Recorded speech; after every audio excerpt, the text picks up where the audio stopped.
अस्सलाम वालेकुम dear students. कल हमने जो टॉपिक पढ़ा था वो था रिलेटेड टू दिस एंटरप्रेन्योरशिप। ठीक है ना। एंटरप्रेन्योरशिप स्किल्स किसे कहते हैं, इसी के मैंने आपको कल इंट्रोडक्शन दिया है। मैंने बताया आपको कि हम इसमें देखते हैं कि डिमांड क्या है वहाँ से और वहाँ पे क्या सर्विसेज प्रोवाइड होती है। उसी हिसाब से फिर हम अपनी नीड्स या कुछ अपने इनोवेटिव आइडियाज़ डाल के एक नया चीज़ स्टार्ट करते हैं। ठीक है। और वैसे मैंने आपको डेफिनेशन भी दी कल कि एंटरप्रेन्योर किसे कहते हैं। ये एक ऐसा पर्सन होता है जो सेल्फ एम्प्लॉयड होता है, वो जो एक कैलकुलेटेड रिस्क उठाता है और नया आइडिया स्टार्ट करता है बिजनेस का। ठीक है। फिर हमने दूसरी चीज़ जो कल पढ़ी थी वो इसमें ये थी कि हमने पढ़ा था एक शॉपकीपर में और जो एक शॉपिंग मॉल में एक बंदा काम कर रहा है, उन दोनों में डिफरेंस क्या होती है। ठीक है ना। हमने कल ये भी पढ़ा था, जैसे मैंने आपको कल एग्जांपल भी दी थी यहाँ पे, जैसे फूड आइटम्स, दाल राइस स्पाइसेस, किरियाना शॉप से हमने लाया है ये। तो ये वो सेल्फ एम्प्लॉयड था वहाँ पे, लेकिन जो कोई शॉपिंग मॉल था वहाँ पे क्या एक चेन बनी हुई थी। फिर मैंने आपको ये डेफिनेशन दी इसकी एंटरप्रेन्योरशिप की कि एंटरप्रेन्योरशिप किसे कहते हैं। Entrepreneurship is a process of developing business. एक बिजनेस डेवलप करना, फिर उसको लॉन्च करना और उसको फिर रन करना यूजिंग इनोवेशन। देखो हमने, मैं कल भी आपको बोल रहा था, आज भी ये चीज़ कि एंटरप्रेन्योरशिप में एक वर्ड इंपॉर्टेंट होता है, वो है ये इनोवेशन। जब तक आप में इनोवेशन ना हो तब तक, मतलब जैसे बाहर हर कोई आदमी कोई चीज़ खरीद रहा है, आप भी उसी हिसाब से कोई चीज़ खरीदोगे तो उससे कोई फ़र्क नहीं पड़ेगा। आप एक नया आइडिया लेकर हो जो कि मार्केट में नहीं होगा। ठीक है। यहाँ पे दूसरी एक टर्म आई है एंटरप्राइज। क्या आ रही है? एंटरप्राइज। एंटरप्राइज क्या होता है? एंटरप्राइज एक प्रोजेक्ट होता है या अंडरटेकिंग होती है जो कि बोल्ड होती है और फुलफिल करती है नीड्स ऑफ द सोसाइटी को, जो कि अभी तक किसी ने एड्रेस नहीं की। मैं कल भी दे रहा था आपको एग्जांपल यहाँ पे डिपार्टमेंटल स्टोर्स का श्रीनगर में, कि यहाँ पे डिपार्टमेंटल स्टोर्स का कोई कॉन्सेप्ट था ही नहीं। लेकिन धीरे धीरे जब एक एंटरप्रेन्योर ने इसमें इन्वेस्ट किया, उसने यही आइडिया फिर बाकियों ने भी लिया और उन्होंने अपने अपने जगहों पे, अपने अपने इलाकों में छोटे छोटे डिपार्टमेंटल स्टोर्स ओपन किए। तो वो बेसिकली क्या है? वो बेसिकली एक एंटरप्राइज है।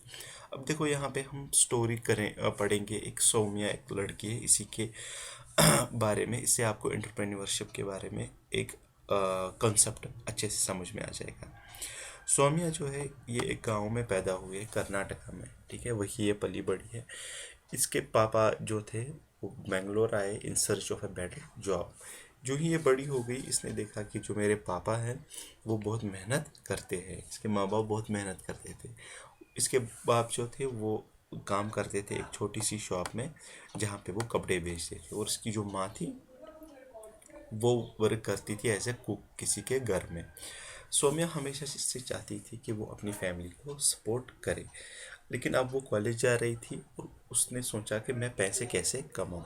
जब वो 18 साल की हुई तो सौम्या ने सोचा कि मैं क्या करूं, मैं अपने मैं ऐसा क्या करूं जिससे मैं पैसे कमा सकूं और लोग जो है वो मुझसे कोई चीज़ खरीदेंगे अगेन एंड अगेन। उसने नोट्स किया कि उसके कॉलेज में जो लड़कियां हैं वो अपने सेहत का बड़ा ख्याल रखती है। ठीक है। और वो ये चिप्स वगैरह और अनहेल्दी फूड नहीं खाते। तो उसने क्या स्टार्ट किया? उसने स्टार्ट किया मेकिंग हेल्दी स्नैक्स। और उसने ये किसको सेल किया? अपने फ्रेंड्स को इन कॉलेज। उसके जो फ्रेंड्स हैं उनको ये बहुत पसंद आया, क्योंकि एक तो ये हेल्दी था और ये बहुत टेस्टी था, इसमें कोई मिलावट वगैरह नहीं थी।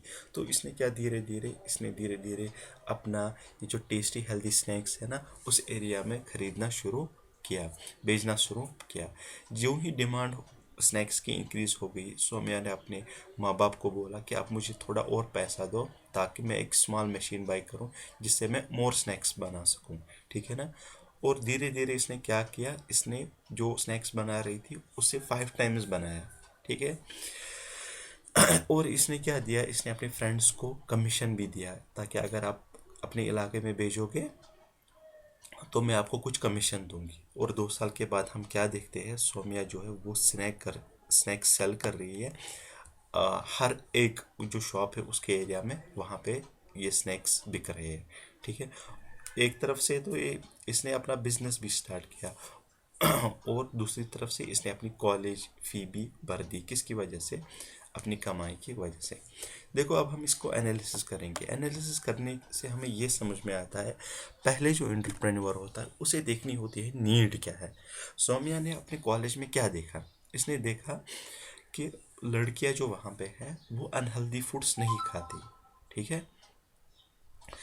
तो अब उसने रिकॉग्नाइज की अपॉर्चुनिटी कि अगर मैं इसमें स्टार्ट करूं कुछ जो कि अनहेल्दी ना हो। ठीक है। तो इसने क्या किया काम, इसने स्नैक्स स्टार्ट किए प्रिपेयर करने। और उसी के साथ इसका क्या आइडिया हुआ, तीसरा स्टेप क्या आया, आइडिया एंड स्टार्टअप बिजनेस। इसका यही आइडिया आया और इसने स्टार्ट किया बिजनेस कहाँ पे, अपने ही फ्रेंड्स में। और धीरे धीरे जब इसका बिजनेस जो है वो बढ़ता गया, उसने फिर अपने फ्रेंड्स को भी कमीशंस दिए ताकि वो अपने एरिया में ये स्नैक्स बेचे। यही होता है, ये होता है एंटरप्रेन्योर इसमें।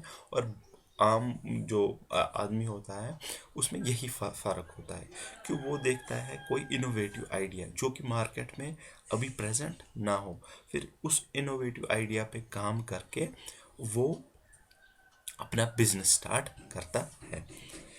देखो यहाँ पे, how do you think Saumya identified an opportunity.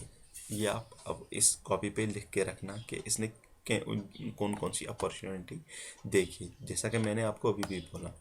अब यहाँ पे कुछ क्वेश्चंस हैं, जैसे बिजनेस जो है वो क्या होती है। ये एक इकोनॉमिक एक्टिविटी होती है, इसको ये आंसर ये बी आएगा। उसके बाद यहाँ पे है दूसरा question, what is the aim of entrepreneurship. एक तो है प्रॉफिट कमाना और कस्टमर के प्रॉब्लम्स को इनोवेटली सॉल्व करना, तो इसको आएगा बोथ ऑफ द अबव। ठीक है। अब यहाँ पे list 3 business scene around you, share details of what the business does and how they run it. आपको कुछ 3 बिजनेसों के बारे में देखना है जो कि आपके इर्द गिर्द है। जैसे मैंने अपनी नज़रों में देखा डिपार्टमेंटल स्टोर, मैंने फिर आपको डिपार्टमेंटल स्टोर के बारे में बोला कि कैसे वहाँ पे क्या काम होता है। कि ये आइडिया खाली एक का था, एक ने स्टार्ट किया, फिर धीरे धीरे हर एक एरिया में यहाँ पे श्रीनगर में डिपार्टमेंटल स्टोर्स होने स्टार्ट हो गए। या दूसरा चीज़ हम कहेंगे ऑनलाइन बिजनेस। ऑनलाइन बिजनेस जो था अभी आज से 10 साल या 15 साल पहले इसका कोई कॉन्सेप्ट था ही नहीं, लेकिन आज हम देख रहे हैं कि हर कोई घर बैठे अपने जो प्रोडक्ट्स है, अपनी जो इनोवेटिव कोई चीज़ें वो बनाता है। फॉर एग्जांपल कोई कैलीग्राफी करता है तो अपने घर में बैठ के वो अपने कस्टमर्स को अट्रैक्ट करता है थ्रू सोशल मीडिया। तो ये भी एक इनोवेटिव आइडिया आया, तो इसे भी हम कहेंगे एंटरप्रेन्योरशिप में ये आता है। ठीक है ना। और इसके बाद ये स्टेटमेंट्स हैं, कल हम इंशाल्लाह पढ़ेंगे रोल ऑफ एंटरप्रेन्योरशिप कि एंटरप्रेन्योरशिप का क्या रोल है। ये हमारा सेशन 2 होगा। ठीक है।